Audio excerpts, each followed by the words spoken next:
বাংলাদেশে যদি নাকি একটা নির্বাচিত সরকার আসে এবং সেটার প্রধান যদি নাকি তারেক রহমান হন, আমি আপনাদেরকে কথা দিলাম, মানে আমি আমার নিজের জায়গা থেকে আমি যতটুকু বুঝতে শিখেছি তারেক রহমানকে, বিএনপির বিগত দিনে যে সরকার ছিল তার চেয়ে অনেক ভালো কিছু একটা দেখবেন।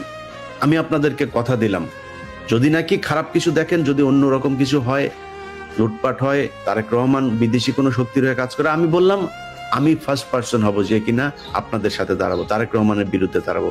কিন্তু আমি এখন পর্যন্ত তারেক রহমান সম্পর্কে, তারেক রহমানের এখনকার যেই তার চিন্তা ভাবনা, তার যেসব মানুষজনের সাথে তিনি এই রাষ্ট্র নিয়ে কথা বলেন, আমি সেটা থেকে আপনাদেরকে বলছি যে তারেক রহমান একটা ভালো কিছু আপনাদের সামনে। এখন আপনি যে বিএনপিকে দেখছেন, বিএনপি এরকম থাকবে না, বিশ্বাস করেন, এরকম থাকবে না।